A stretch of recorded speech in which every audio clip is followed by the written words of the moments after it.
Welcome to the Bulwark Podcast. I'm Tim Miller, in today for Charlie Sykes. And before I get to a guest that is really, really going to be wonderful, I just want to remind everybody, if you haven't checked out Not My Party on Snapchat or on YouTube now for the olds, we've put it on YouTube. It's coming out every Thursday. Please send it to the teens in your life. We're having a lot of fun with it. It's about a little 4-minute take on the news of the day, a little kind of Tim Miller, Mickey Rooney shtick, modernized with, GIFs and jokes. So I do hope you enjoy that. But let's get to our guest today. She's a nocturnal creature, so we're coming out a few hours later than usual. It's a very old friend of mine who I'm sure you know from Twitter.com, from the various profiles of all her work, making Mayor Pete famous. It is the one and only Lis Smith. Liz, how are you doing, girl? I'm good. Thank you. And thank you for accommodating my hours. Are we talking about Mickey Rooney or Andy Rooney? Andy, I think. And wasn't it Andy that did like the little 1-minute commentaries at the end of 60 Minutes? I'm really we're kind of too young for this. I was trying to, make this relevant for the boomers in the audience so they can correct me if that was not accurate. Mickey Rooney was the sprite in, Midsummer Night's Dream, I think, But anyway.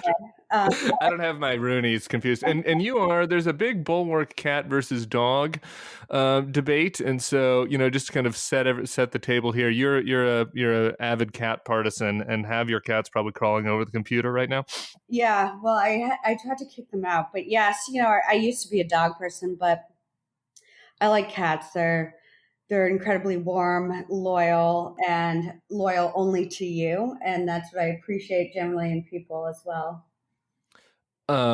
So for the people who don't know Liz, which would be surprising given your celebrity, I didn't Google you, so I'm doing your bio from background. But Liz and I met back in 2012 when I was the Rapid Response Director for the RNC, which was a fancy title for just being mean to President Obama every day.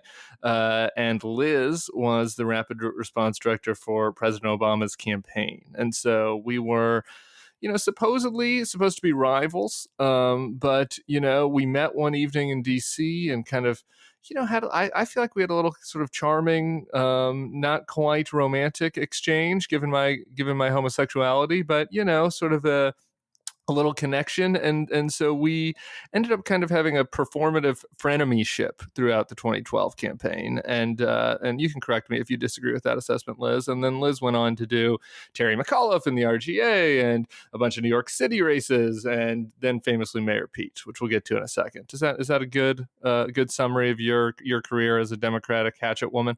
Well, I prefer to call myself a brand builder. Brand builder, sorry. You were a brand terror downer in your early days, and you've evolved into a brand builder. But, you call me a frenemy, but I think I remember BuzzFeed at the time in 2012 just calling you my foil. Yeah, but it was a good, and it was performative because even though we were on opposite sides of the political aisle, I do feel like we were, still interpersonally decent and friends and could have fun and, joke offline. And, here we are today. Even after I sort of crushed you on that race, but yeah. It does feel like another century, right? I mean, like you cannot imagine, and for good reason, I guess what would be the equivalent, Jason Miller and like Jen Psaki, kind of doing a friendly banter buddy shtick anymore. And that was like fairly common back then. I mean, I think that obviously there were some hard feelings on both sides of political campaigns because they get serious, but like that is pretty much dead. Yeah, and wouldn't you say? And certainly on the presidential level, but it feels like down ballot too. Like the divide between the two parties and the just the hatred, like the true vitriol that exists. I feel like it speaks somewhat to the polarization maybe of politics, but also just the style, right? Social media, Twitter that was like 2012 was the first year that you really had that. And I do feel like Twitter has made the political dialogue so much worse, so much more personal, and incentivized so much like vitriol that it's impossible to have sort of an offline friendship or an offline relationship with anyone.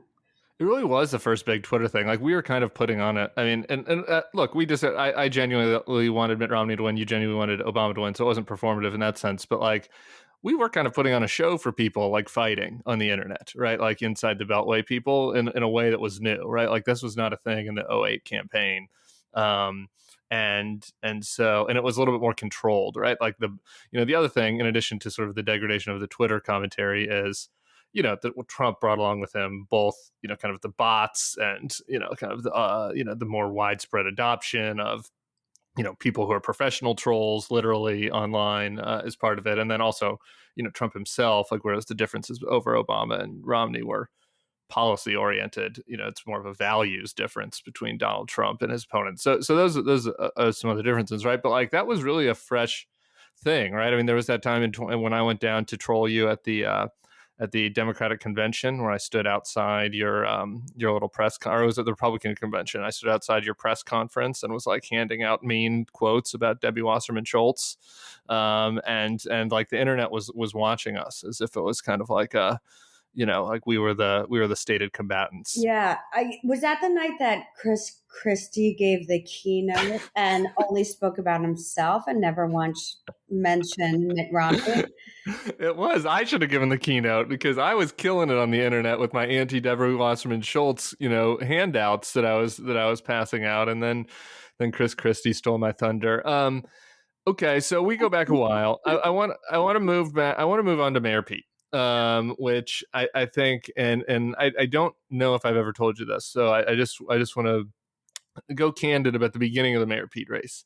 So you are, I don't need to fluff you up or whatever, but a rising star in Democratic political circles. Seems like you could have worked for a lot of presidential candidates. Big presidential race coming up, and very early you kind of aligned yourself with Mayor Pete. He was coming through San Francisco on a donor trip. You weren't coming, which I was disappointed in. I wanted to go out and get drinks, but you sort of gave me the info to go to the event. It was like a luncheon or something. And I went to this event and saw him talk, and I got to tell you. He didn't send a thrill up my leg, Chris Matthews Obama style. I didn't really get it. He seemed kind of like a dorky, earnest liberal guy. I didn't dislike him, right? I just didn't understand how he would distinguish himself in a field of, a lot of big name A-list Democrats. And I found myself wondering, like, why is Liz doing this? Like, can she not get another job? Is everything okay? And so tell me, like, what was it that you saw that I didn't see at the start? And why did you stick with it? Well, I don't think you're alone in that assessment. The number of people who ask me, what the fuck are you doing? I think it literally took like 2 years into me working for Pete, probably 6 months into the campaign for even members of my close family to know his first name, let alone his last name. So you're not alone in that assessment of it. But I had the completely different reaction to him from you. I didn't have the thrill up my leg, but I did have that goosebumps moment, right? A moment that I've never had before in politics and haven't had since. And oddly, it's because of some of the things that you mentioned, right? That he was sort of nerdy, he was sort of earnest, he was sort of this quiet guy. But I remember, I meet him for the first time, and we sit down for this round of national interviews, right? And a lot of presidential candidates, a lot of senators, a lot of governors who are so seasoned, they the second a New York Times reporter or a Wall Street Journal reporter enters the room, a wall goes up. Either that or they piss their pants. But Pete was so poised. And not only that, he just had this like quiet intensity to him that I'd never really seen in anyone. And I just never seen someone who, as green as he was in politics, like be so sure of who he was and what he knew. And I just remember him in these interviews just making this unrelenting eye contact, with the reporters that almost made them uncomfortable because they were not expecting it. And at some point, I just realized that there was just something really compelling and different about him. And what you might have seen as boring, as quiet, as earnest, I saw as a complete antidote to not only to Trump, right? Who had just, when I first met him, that was early 2017 when he was running for DNC chair. But so you had Trump out there, being carnival barker, all that. But you also had this strain of Democrats, the Michael Avenattis, or, every U.S. senator who wanted to run for president who thought that the path to victory was going on MSNBC and hyperventilating and calling, everyone a Russian plant. And he wasn't that way. He was thoughtful. He was serious. And I just, you can just sometimes tell the things that can cut through.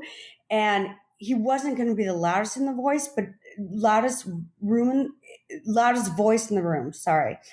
But I knew that somehow he could cut through and that there was something to be said for him being serious, quiet, intense, earnest, and that it was completely different from everything we were seeing out of DC.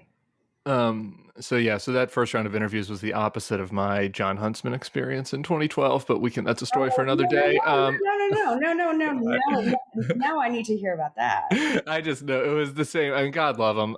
His heart is in the right place, and we were very aligned policy wise. But I thought he was my Pete, right? When I went to work for him in the early 2011 primary, and because I liked him on paper, I liked his his policy positions. He seemed like a rising, sort of younger star in the party, the kind of change the Republican Party needed. Believed in climate change and supported civil unions when that was a thing. Kind of before Obama had come out for gay marriage, and then I went and met him, and we did our first round of interviews, and it was like just the total opposite of the Pete experience. It was overconfident, but didn't have it. Very rambly, like wasn't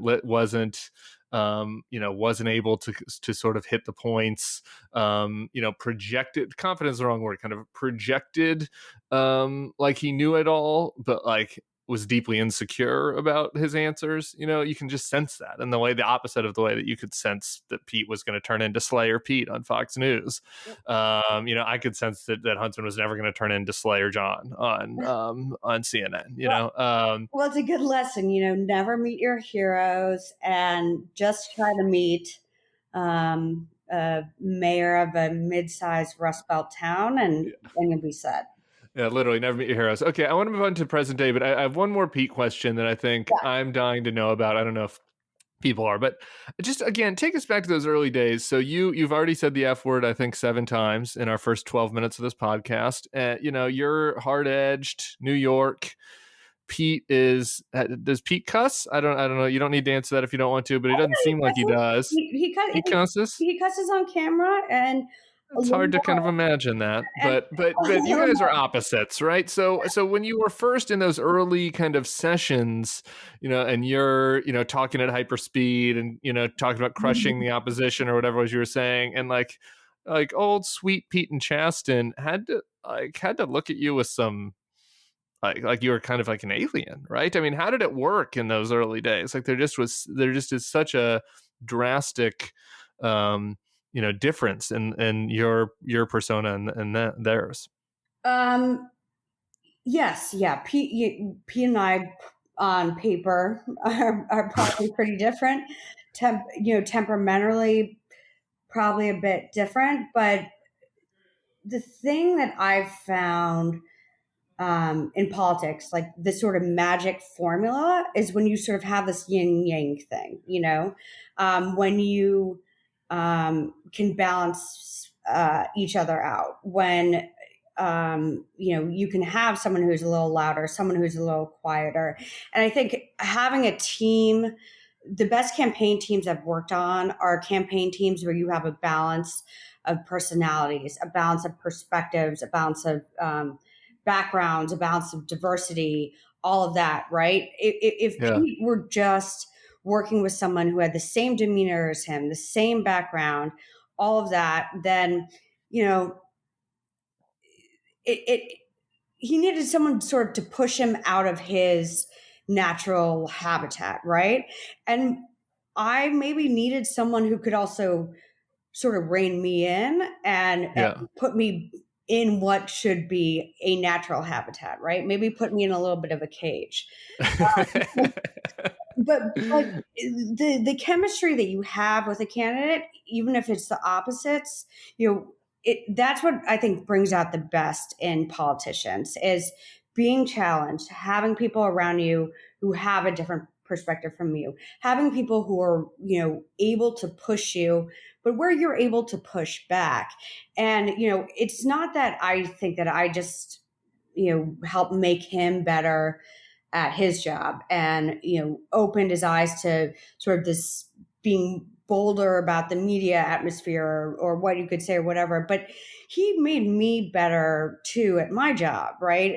I think I became, you know, more thoughtful about issues, more thoughtful about the way I approach people. Coming from New York, the way you talk to a lot of people is in four-letter words and uh, raised voices and hanging up the phone. But by the end of that campaign, I felt like I left it with a better perspective on politics, but maybe, and not to sound completely cheesy, but like a little bit more patient of a person and maybe a little kinder in the process. And I think that that general chemistry that you can have in a working relationship is really critical. And even if you don't seem like a natural fit, that's what maybe can create the magic. Well, I'm also getting softer as we get older, so I'll be cheesy for a second too, and just say that I am really happy that you saw what I didn't see, and that you pushed him and helped push him, because I do think it just, and I've written about this and talked about this, but like people did not appreciate how big of a deal like Pete's candidacy was as an openly gay man in a relationship to young gay and lesbian people throughout the country. And I heard, and I'm sure you guys did, but I heard every time I wrote an article about Pete and mentioned this from, a kid in Decatur, Iowa, who is like, thank you, right? Like being gay might be normal and almost hip or whatever in the big cities now, but like it is not something that is not the case where I live. Like I do not have the exposure to people like this. I do not see images of gay people that I can relate to.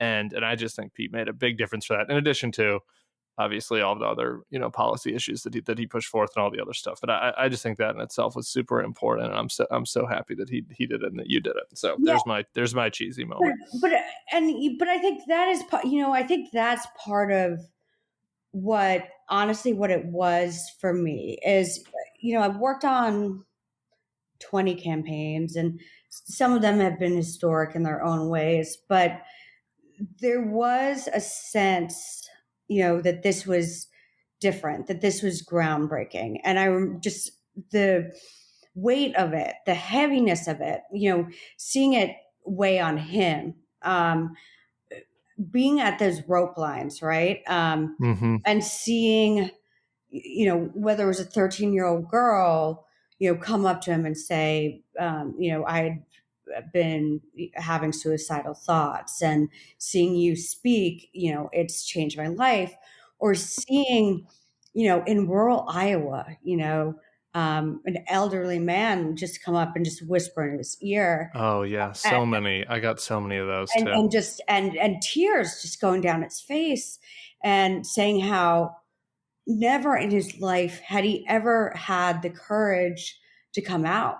And he wasn't necessarily going to come out now, but the thought that he and his rural community could see a packed room watching Pete address and get like a standing ovation meant so much to him. And I think, you know, that also meant so much to me to be a part of that history, and to whether or not people gave it its due, it did lend some heaviness and historic nature to it, that I think will stay with me for the rest of my life. And that was one of the most important parts of it, because it wasn't just a campaign. There was just such a moral, social aspect to this, and that I think was really, really important. And I'm incredibly proud to have been a part of that. It should stay with you. And I'm getting choked up. It was, and I'll say it, you don't have to, but it was an elite media failure, and a failure of just kind of elites generally to recognize how big of a deal it was, because they live in such gay bubbles and gay spaces. And like, that's great that's true in New York and DC, but it's just, I think that a lot of people missed, how big of a deal it was in other parts of the country. But speaking about New York, I want to move on to what you're doing now. I want to preface this by saying I know nothing about New York politics. I'm completely neutral on the New York mayor's race. This is not a Yang Gang endorsement podcast. If I was in New York, I'd be an undecided voter. I'm not. I'm in Oakland. I've got a good mayor out here. So you are working for Yang's super PAC, Andrew Yang's super PAC. But before we get into Andrew, just for other people like me who aren't up to speed, give us just a Liz pundit lay of the land. New York mayor's race. Like, what are the little tribes at play? What are the factors? Why is Andrew Yang, by all accounts, winning in the polls? Go pundit first, and then we can talk about Andrew. Okay, sure. So we are. It's 7.5 years into Bill de Blasio's time as mayor. And so you got the first, real open race in 2 cycles. Bill de Blasio is not a particularly popular mayor in New York. His numbers are underwater. They've gotten better from where they've been, but you had this before Andrew Yang got in. You had this sprawling race, sort of insiders, sort of no names, people who had spent 30 years running for mayor, but no one who really was up to the job of, like, this is the second biggest political job in the country, next to being president of the United States, right? This is an elite job. When you think of the mayor of New York, you think about the crises that they have to handle. Think about 9/11, right? Think about even just how you recover from the financial crash, all of this. And yet you just have this crowd of just, people in another life you would think should just be maybe city council presidents. That's what I was going to say, running for city council. Right. And there's and so de Blasio has been mayor for 7.5 years. Again, as I said, not particularly popular, but part of the reason why he wasn't popular, outside of some of his missteps, was his style. Right? He was someone who was uniquely dour and uniquely almost like repulsed by New York City. You saw more joy in Bill de Blasio at the Iowa State Fair when he, during his ill-fated presidential campaign, where I don't think he ever polled above 1%. But so more, Remind me, was that better or worse than how Pete polled? I can't recall.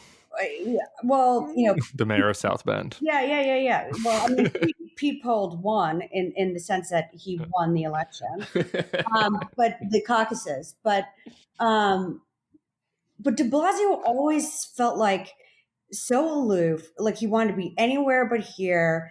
That he, when big companies or whatever were leaving the city, he would basically say to them, don't let the door hit you on the way out. And what when New York thrives, I think, is when it has a real champion, when it has someone who loves the city, who lives and breathes the city, and loves its flaws, its strengths, its everything. And there was no one in the race who had that passion for New York, right? And as you know, elections are sort of, you go between the opposites, right? And we've seen Yeah. that certainly in presidential elections. But so it was so that's sort of the landscape before Andrew Yang gets in. So just explain to me then. So as not only a New York outsider, but as whenever Trumper, right? So like not certainly a native of like Democratic machine politics or liberal or Democratic primaries even. I look at this and say, man, like New York is supposedly this liberal bastion, right? And Yang is coming in with kind of a not it's not really moderate, right? Because it's more like heterodox kind of views, sort of like a little bit, some really left, some kind of center grab bag views, but kind of pro business, and has some Bloomberg consultants. Like, it's interesting, right? Like what does somebody like me, like what am I missing about that disconnect when I look at the polls, and it's him, and I guess that Adams, who you can correct me if I'm wrong on this, but is the other more moderate candidate, just looking at among the in the field, like are the first two in the last poll. What are we missing about that? People that think about the Brooklyn libs and that they would probably want a socialist.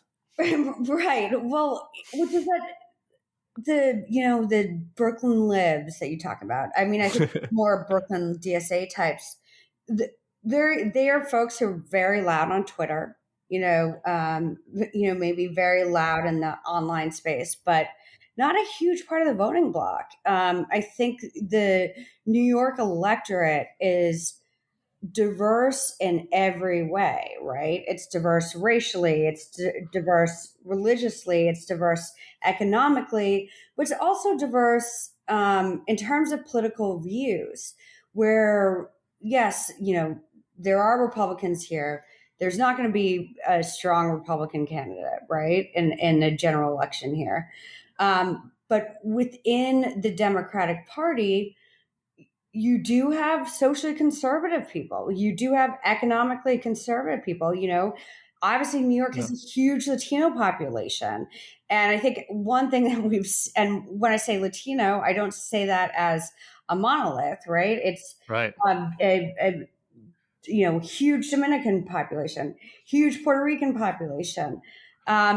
You've got and one thing we learned in the presidential election this last year is that Democrats have made a massive miscalculation across the board in how we view the quote unquote Latino vote, right? Is to think that they are just going to be naturally liberal. All they care about is immigration. And that's the only way to, speak with Latino voters. And from my experience, I am someone who I worked for Adriano Espaillat. He was the first Dominican member of Congress, right? I worked for Eric Gonzalez. He was the first big city Puerto Rican DA elected. So I've worked a lot in, sort of local Latino politics, and what you see is that immigration is not, in the top 5 issues that come up, right? And right. That there is a complete diversity of views in that community, but it's very focused on much more on the economy, small business, on education, much more so than social issues, right? When you're in Inwood, when you're in northern Manhattan, you're not going up there and going hard left on social issues, whether it's choice or marriage equality, whatever it is. And even I think what we've seen too is, and we saw this in 2020, is that there's a big diversity of views in the Black community, right? It's Right. not straight up and down liberal in the traditional sense, and that's why you Or see progressive is really. It's not like it's kind of that new word. It's like they're not on board with all of the progressive priorities, right? They're liberal. yeah. I think that that's like a distinction, right? That like not not everybody is, kind of in democratic politics. You tell me, but is recognizing that, that there is this, that doesn't mean that everybody's on board with whatever the hot new progressive priority is. Yeah, exactly. And I just at this point I don't even know what the word progressive means because it's been just like so Sure. overused and bastardized. But that's so then you ask yourself, okay, why is Eric Adams doing so well? He's a more moderate, Black candidate, but it speaks to sort of where most of the Black community is, which is it's not where the DSA left is. It's not where the people I don't know drinking craft brews and listening to Chapo Trap House in Point are, right. They're people who who want safe communities, who Do the Chapo guys drink craft brews, or do they drink like fermented kind of pee? I don't know. I think they might even be further down the hipster path than craft brews. I yes, don't know. thankfully I wouldn't have the first fucking clue, and I hope I never do. And I'm glad I'm on Bulwark and not Chapo. I'll just Okay, Yang Gang. Just so give us this is new. You went against him in the primary. It's got to be a new experience. It was just a couple days ago that you were kind of it was made public that you're going to be supporting Yang. So like, what's the Yang Gang? This is like this is a foreign land to me. The Yang Gang community on Twitter. Just like I didn't understand the Pete thing. I don't really know what's happening with the Yang Gang. They seem to make people that I don't like mad. I like that about them. But tell us what it's like to be on the Yang Gang and what's kind of driving it. well, first of all, it sounds like you just don't get a lot about politics. If you don't get Pete, if you don't get the Yang Gang, Well, I ended up getting that's fair. I ended up understanding Pete. I said at the beginning, the very first meeting, I didn't understand it. As you know, I think I was quite incisive, really, about Pete's campaign, if I could say so yeah, myself. I'm you just were. patting myself on the back here.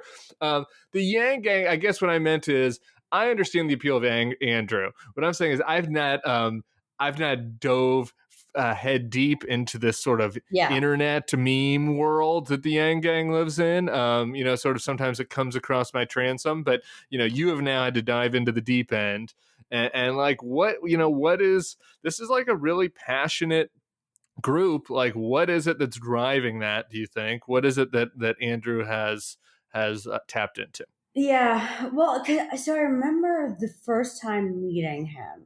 It was December 20th, 2018. And we were in Des Moines. It was Pete, Andrew Yang, Eric Swalwell, Jeff Merkley speaking at, this, Iowa Democratic Party Christmas holiday event, whatever it was, right? And so you think the like big names are going to be, and I know this sounds sad, but Jeff Merkley and Eric Swalwell, right? Where are the? Yeah, I'm sorry. I was like, who are was there another person there that you didn't mention? I was going back to the list in my head. I Go know, ahead. All I right, the know, big names. Big name Eric Swalwell. but it speaks to sort of the weirdness of I think I have more Twitter followers than Jeff Merkley, so I don't know. I don't know if he's um, quite fitting the big name fit, but yeah, I hear what you're saying though. Okay, yeah, I know. the known quantities. The known quantities. I think my cats have more Twitter followers than Jeff Merkley, but the So, and this is the first time I've ever met Andrew Yang, even ever heard of him, right? And I remember he got up. So you have Swalwell and Workley speak, and there's just not much there, right? But then Andrew Yang got up and spoke, and I think he opened up his speech with something like, "If you want the opposite of Donald Trump, you couldn't, get anything more different than an Asian guy who is good at math." Right. And so the room obviously cracks up at that. But then, he just had this really forward looking, like insightful view on the economy and right on the future of the economy. And not just, at some macro level, but how it would impact, communities like Iowa. He was talking about automation, how it would affect, the trucking industry, how it would affect, the service industry, how it would affect basically every aspect of people's lives. And it was much more intellectual, I think, than what I was used to from a presidential candidate, but it was just much more, I don't know, sort of visionary, and it was hard for that to come across in some of the debates. But I remember at some of the town halls where he had a longer time to speak, just sitting, in the green room with Pete and like sort of looking at each other and him being like, wow, that's a really fucking brilliant point. And no one's saying that. And that was the thing about Yang was he said he had a view of these things that I think was maybe a little ahead of the time, but it was visionary. It was different. It attracted people. Yes, certainly there's like a sort of nerdy component that was there for it, but he also combined it with a style that was intriguing, and it was not dissimilar from Pete, right? Where Pete would sort of go everywhere. We made a point of putting him on Fox News early, connecting him with right wing radio hosts like Hugh Hewitt or conservative columnists, just one to show that he was someone who could have a conversation with someone outside of Rachel Maddow and Lawrence O'Donnell, but to show he could hold his own. But part of politics and part of running against Donald Trump is he was so polarizing, right? And think about him as president. He never went, I don't think he ever did an interview on CNN. He never did an interview on Yeah. MSNBC. And I'm not saying cable news is not where it's at, right? But I'm just using those as like the most accessible examples. He was only someone who would speak within his echo chambers. And to me, I thought it was important, for Pete on a bunch of different levels to speak to different audiences. But part of it was to show people that he's willing to listen to people with different viewpoints. He's willing to talk to people with different viewpoints. He will meet them where they are, and he will show them the respect of going on the outlets, on the show that they listen to. This honestly seems like the big insight of Yang, frankly. Like to And, me, as an and outsider, like it's not, the same thing as it's like it's not a policy thing per se, and it's not that they like his policies and the UBI, so there's some policy elements of it, but a big part of it is just that like he is demonstrating that he wants to be mayor for everybody and that he's willing to talk to everybody and all that, and it's like it seems like it's as simple as that. Like that's like the real insight here and that has totally been lost from most of the politicians in Washington. And that's what you saw in the presidential campaign. Yes, he would do Fox, but he would do, I don't put Joe Rogan in the right. He's not right wing, but a lot of politicians, wouldn't do that show. And I mean, that gave his campaign a massive boost, but he would do Ben Shapiro. He would do these other shows. And the way Ben Shapiro sucks. No, I said to get that on the record. You can keep going. Look, he's got a very big audience. He's got a big audience. He does. Yeah. But the way also that Yang spoke about Republicans in that race was not to demonize all of them, to say, you're all racist, you're all misogynist, you're all going to hell. It was, trying to bring them back in the fold and say, you're welcome here. And I understand some of your frustrations. And part of the problem, with the Democratic primary in 2020, I think Pete Biden and Yang aside, was that there was this view, that you had from some of the candidates, which was that if you are a Republican, like, go fuck yourself. I don't want your vote. I don't even view you as human. I don't want you on my side. And that's just not how you win elections.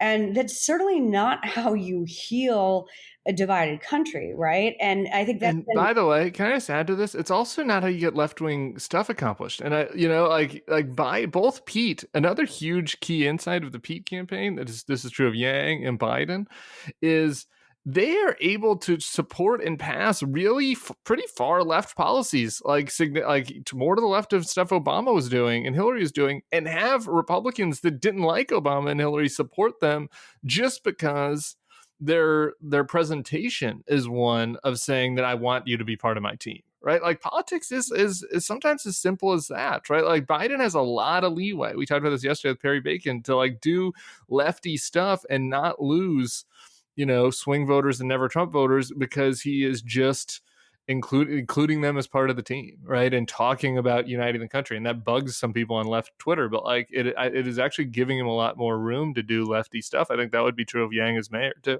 Yeah, but think about, at the beginning of that primary, when Democrats when I say Democrats, I mean just, some of the most annoying voices on cable news and on Twitter, mocking and vilifying Biden for daring to talk about bipartisanship, right?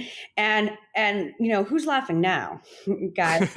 And it goes to show that we need to that certainly, the Republican Party has its issues of its own. We could spend 3 hours on that, but it speaks to the fact that, we maybe need to listen to more normal people, to normie voices, to people who aren't online all day, who aren't, just Speaking of normie voices, sorry to interrupt you, but I want to, because I just want to keep moving to these other things, and this is right on was the next thing I was going to ask you. So you worked for Terry McAuliffe in his last run for governor.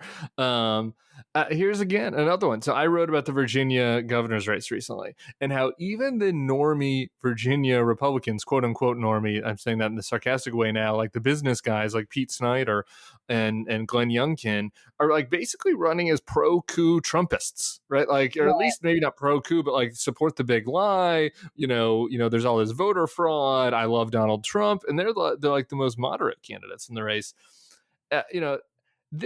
Everybody kept telling me on Twitter that this was going to happen to the Democratic Party too, right? That the far left was taking over the Democratic Party in the same way that these crazies like Amanda Chase in Virginia are taking over the Republican Party. And here's Joe Biden winning the presidential nominee. Here's Andrew Yang winning the mayor's race. And here's Terry McAuliffe. I saw a poll yesterday. He's at 42%. He's like a corporatist neoliberal, and he's crushing everybody in the Democratic governor's race. So isn't, Terry, isn't that another sort of point in this, that sort of supports your thesis here? Well, I reject the use of terms corporatist and liberal, because I think those are two words. To Terry, wait, hold on. If there is ever a corporatist Democrat, it would be Terry McAuliffe. I mean, he loves his big corporate pals. That's okay. Nothing wrong with that. I love corporations. Corporations are people, my friend. Terry McAuliffe probably gave him a thumbs up when he said that. But if you ask anyone on the street, what does neoliberal mean? Like, they can't explain it. So okay, fair enough. Like, it's a great buzzword. You should go out to a bar in Greenpoint and drink a craft brew and use that word. You could probably pick up some chicks while you're doing it. And that was a joke. Some gays. Oh, right. I know. I said that on purpose. But why is, again, because where most people are, where most voters are, is not uh, what you see on cable news. It's not what you see on Twitter.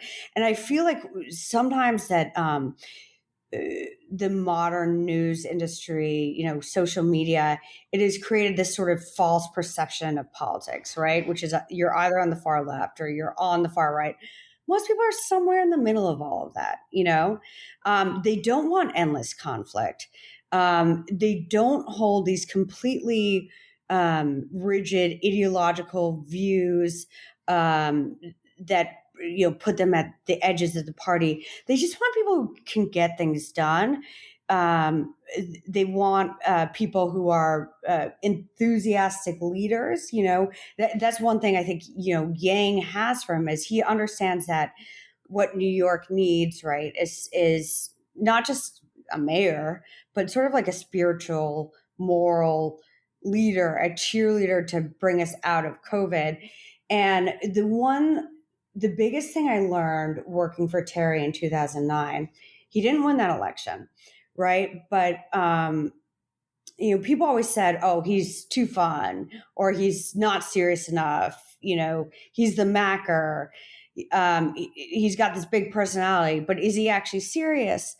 And then he runs in 2013. He wins, the primary. He wins the general. He becomes governor, and he was a damn good governor. He got a lot of shit done, and he got a lot of serious shit done, in terms of what he was able to do in terms of civil rights, in terms of expanding voting rights, right? He went to the mats on that issue and showed more grit and more mettle than, 40 than any other governor that at the time would have shown, and he was recognized for that. And so but part of why he was successful was because, yes, he was a little bit dogged, right? He was a little bit annoying, right? He's that guy who's going to keep calling you. But he was fun. He brought people along with him. He didn't demonize his Republican opponents, even the leaders of the House and the Senate who generally opposed him. Terry had a keg installed, right, in the house that Thomas Jefferson built, and they would He go did really. and I they love Terry. I'm sorry. I love Terry McAuliffe. I know this is like, as a former Republican, for him to be a Clintonite, like, this would have been sacrilege to me 10 years ago, but I just love Terry McAuliffe. That's amazing. I didn't know that. but they loved, but it made it fun for them to be around him, right? And even if they didn't agree on everything, they could agree that they liked him and that he listened to them, and that they could have a few beers with him, get a buzz on, and but not leave the conversations feeling like they were the enemy, or that they hadn't been listened to, or that they were being demonized. And that's the thing I think makes good politicians, good political practitioners, are people who understand that you need to bring people along with you, people who don't agree with you, and not just treat anyone who disagrees with you on a single issue as if they are the enemy, and if Um, they are someone that you just need to crush. Man, you've gotten so soft. You used to love crushing people. Okay, quick, just raw politics here. So Macker wins in a blowout. I think both the primary and the general. You can chime in on that if you disagree. But in looking to 2022, how do you think the Democrats are situated in the House and the Senate? And if Gary Peters or Sean Patrick Maloney called you after this podcast and said, give me one piece of advice for how we can not let insurrectionist Kevin McCarthy take the House back, or Mitch McConnell take the Senate back, what's your advice to Democrats? Well, how do you assess the landscape right now, and what's your advice to House and Senate Democrats? My advice would be to hyper localize the races. Not let them. We know the trends of midterm elections after that they swing toward the opposite party, right? And that is always my fear. We certainly saw that in 2010, where you just had this massive tidal wave, right? After, Barack Obama had won in 2008. And I mean, 2014, my God, that was also a bloodbath. And part of the reason why those elections were bloodbaths is, yeah, you had the rise of the Tea Party, all that, but the Republicans were really successful in nationalizing these races, and sort of, making it all, tying everyone to President Obama or Nancy Pelosi or whatever the hot button issue of the day was in Washington, Obamacare. But what we saw in 2018, when Democrats won and won in very unexpected races, is that they won not by running these, hyperventilating anti-Trump ads, but by sort of putting out, one, focusing on local issues, two, putting out just affirmative messages about positive messages about the things people really care about, right? Which is economic concerns, healthcare costs, and the third thing would be whatever is, sort of relevant to the community. I think the more that Democrats can sort of be on the ground, be where people are, talking about those issues, sort of rejecting, some of the most polarizing parts of the Democratic elements of the Democratic National Party, is best. And because we see the playbook that Republicans are going to do, right? We see, and I'm glad that you're a former Republican, because, I mean, your party is being taken after having been a future former. Yeah, right. Okay, hold on. I know where you're about to go with this, so I'm going to interrupt. Anyway, because we've had 40 minutes already of Liz the Uniter, soft Liz. And I want killer Liz back for a second. So you're about to say what you've seen the Republican Party going. We're looking at 2022. You did some work in Ohio. We've got these clowns like Josh Mandel and Jane. Just riff on these. Just riff on these lunatics for us for a second. I'm soft, and you call Josh Mandel a clown? I mean, he's a lunatic. He's gone crazy. He's a stone cold sociopath, right? He used to be normal, right? Like, this is what, am I crazy? Was I the one that was blind? Was this another thing I got wrong? Like, when he was treasurer, he was just like Mitt Romney, right? Yeah. Like, was this sort of sociopathic, like, hatred of brown people there just underneath the pleated khakis the whole time? It was. Oh man. It's like finally, like, you like took the red pill, man. The blue pill. I took the blue pill. Okay, whatever. It's been a long time since I've seen that movie. But yeah, because I remember in 2010, I was working for, the governor of Ohio, Ted Strickland, and it was this huge wave year, and everyone around him is in all the other states losing by a gazillion points. And Ted kept that race to 2.0% on the dot. Right. And it was named as, whatever consolation prize it says, as one of the best campaigns of the year. That doesn't mean much when you lose. The biggest loser, I think, is what they call that. But I remember Mandel was on. That was the first time Mandel was running for statewide election, and he was running against the incumbent state treasurer, who was, who was a black guy, and he did all these ads, like tying about how the guy had an advisor who was Muslim and went to a mosque and this, that. And he was doing that race baiting back. That's an important thing in a treasurer's race. You wouldn't want your state treasurer to have a friend who went to a mosque. Right. That's a pretty key issue for that job.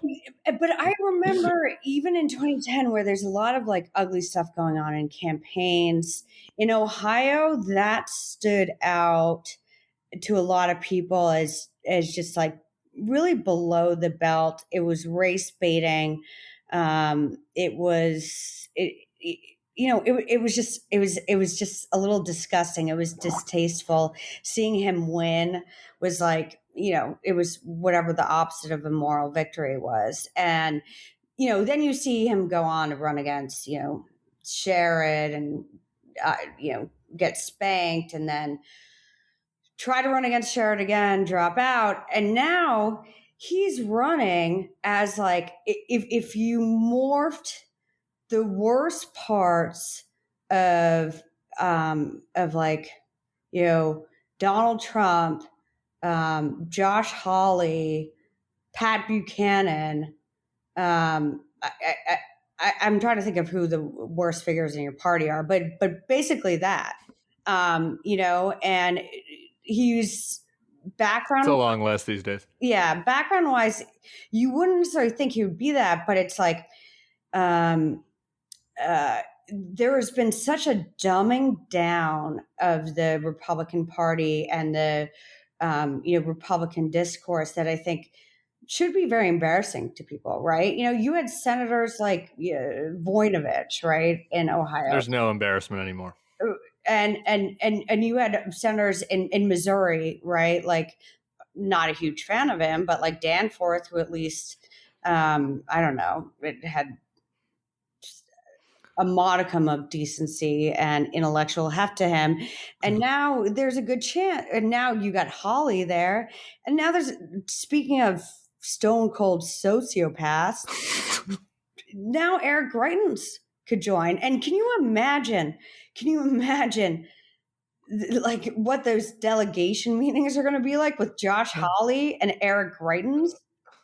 Yeah, and it's like, and I guess Vicky Hartzler is considering running against her, and she would be like the moderate candidate in the race, and she positioned herself as the Missouri Bachman when she first ran for House. Like, this is it. Like, she's like the normal one in that race because at least she hasn't sexually assaulted anyone like Eric Greitens. So I hear you. There is a noticeable difference. Like, I've had plenty of like, I'm not sure there's really that big of a difference, frankly, between Roy Blunt and Eric Greitens. I guess Eric Greitens is a bad man and Roy Blunt is a good man, but Roy Blunt just went along with all the bad things. So at this point, it was kind of like a distinction without a difference. Right.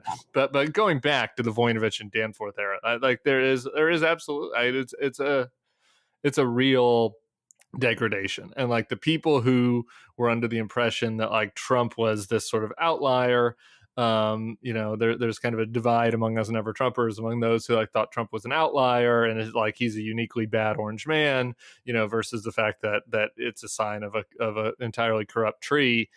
It's like obviously the latter at this point. I mean, like there is none of these races, from the Virginia governor's race to the Missouri Senate race, the Ohio Senate race, to me seem to have anyone that is acting anymore, that wants to dial down the temperature and turn, to pivot back towards the center, to do the kinds of things you are advising Pete and Yang to do on the left, right? Like there's nobody on the right that's doing that, saying, we shouldn't really be demonizing the left. Right. Right. There's not a single candidate saying that in any race, any level. And you just see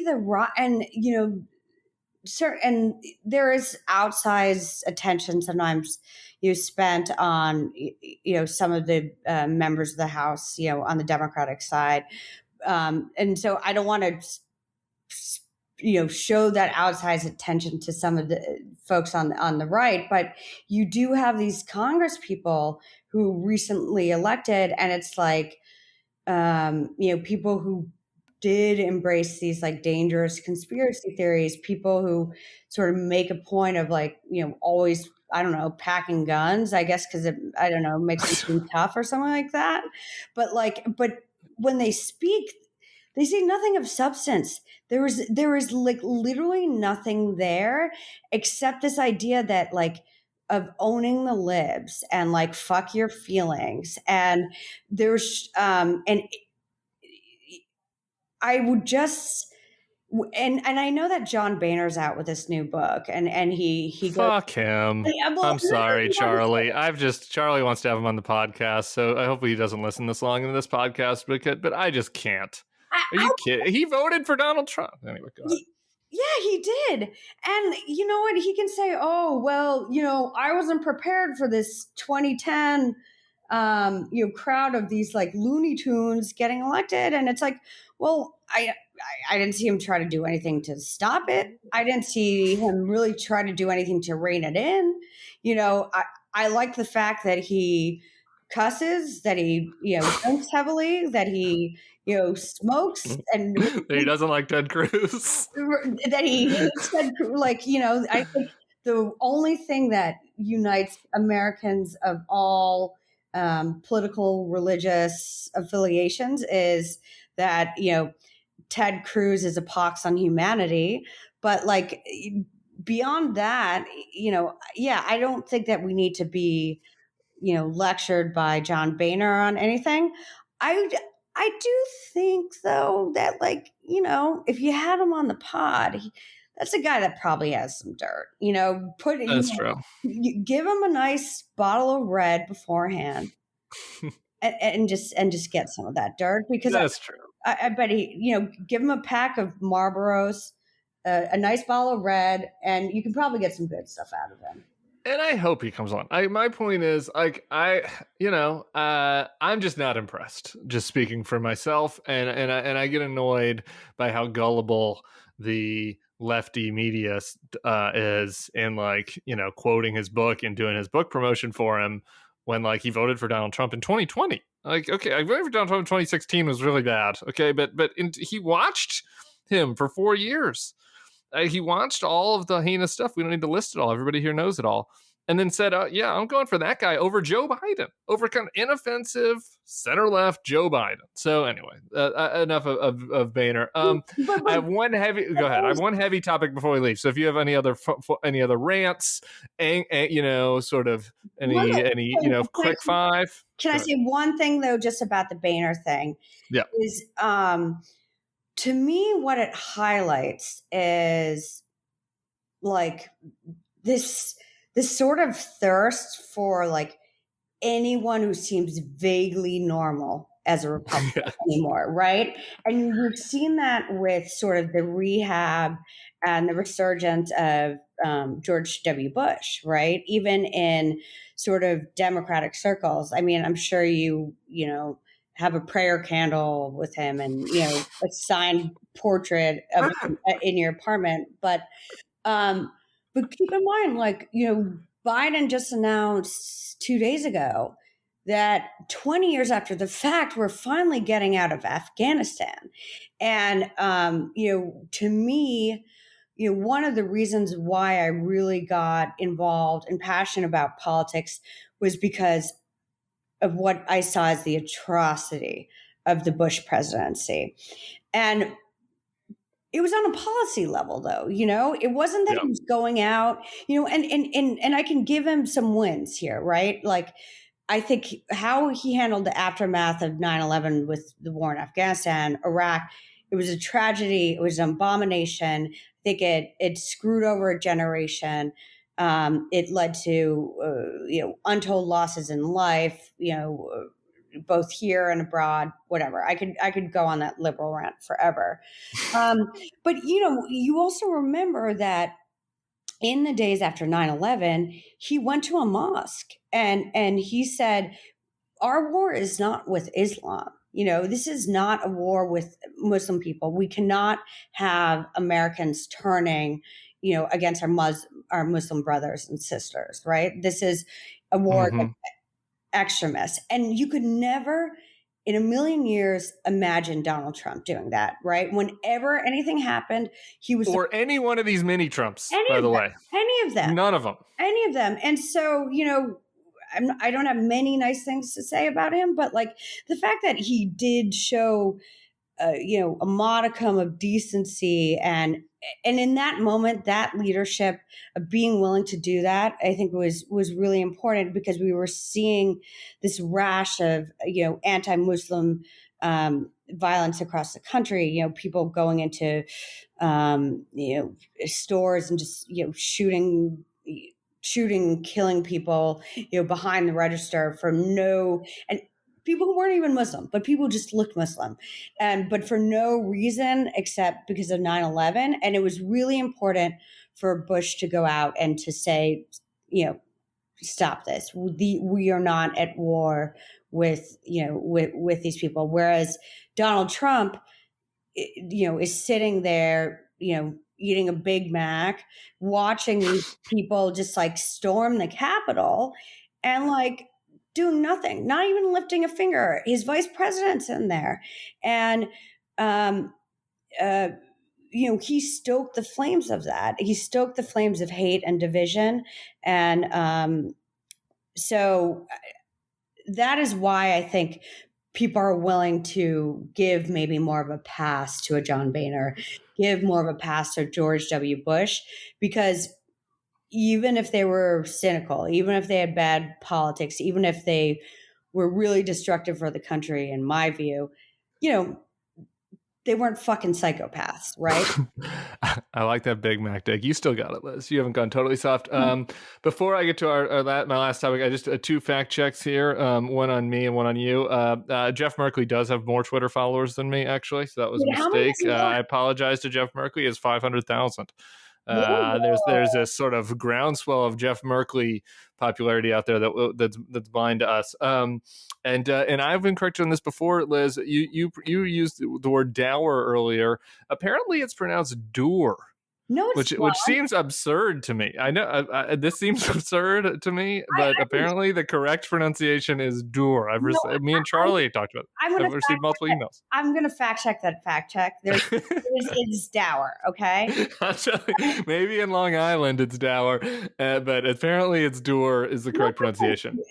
If someone said dour in my presence, I would open hand slap them in the face. Oh Lord! On that note, I've done this for 2 days. I've been so grateful to everybody for tuning in. Charlie's back on Monday, but I would have felt awful if over 2 days I did not talk about at all the police violence this week. I watched the video yesterday after being on with Perry of Adam Toledo, and I was literally like actual John Boehner tears on my bed. I just, you can't. Like the just raft of all of these things coming one after another after with the Chauvin trial, with Dante Wright, with Adam Toledo. There's no obviously magical solution to all of this, but I just am curious, either from your from a personal hat, wearing your political hat, thinking about how Biden should be engaging on this, or even from a New York kind of metro. How police departments, what can be done? Is there any way that we can just slow the carnage on all of this? Because it's just it's just unbelievable that this continues to happen, and that it's happening mostly to Black and brown young men. Yeah, and this is a moment, and this is a sort of issue where you do really appreciate having someone like Joe Biden in the Oval Office, right? Because he is a serious, sober, but like a deeply empathetic person, right? He has endured a lot of loss in his life and a lot of pain, and I think he can. He feels a pain that people across this country feel, and I see it with my Black colleagues and Black friends, just how this sort of weighs on your psyche. Just the videos day after day after day of seeing this, right? Where clearly there is less value put on Black lives and white lives, right? The reality is if you or I were caught in, that alley, the outcome probably would have been very different. And the issue is the president can set the tone, but he can't set the policies for individual police departments. And this is an issue where, sort of going back to what I was saying earlier, is like we gotta this is something where people really do have to work together. And in New York, we have seen like a very toxic sort of atmosphere develop, right? Where it's, the police unions have gone really, really, really far to the right, to to the point where they're out of touch with their membership, but where they are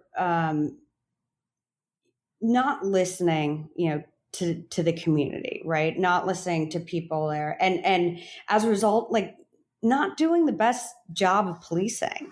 And there is a need for good policing. There is a need for public safety, right?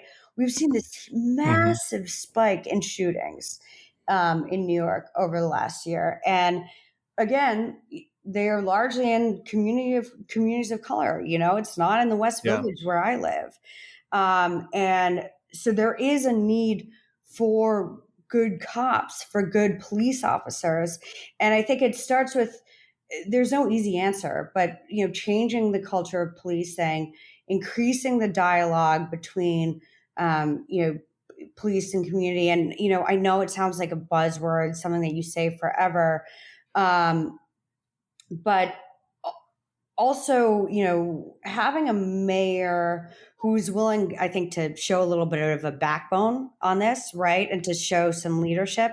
And that's been a big issue in New York, right? Is that Yeah. de Blasio, lefty, whatever, was just absolutely terrified of of dealing with the police, of NYPD, dealing with the police unions, dealing with their leaks, dealing with all of that. And that's where I could see, someone like Yang coming in and try to just bring some reason. You need someone who can stand up to the worst elements of this, who can say we need some real fucking accountability when there's misconduct, right?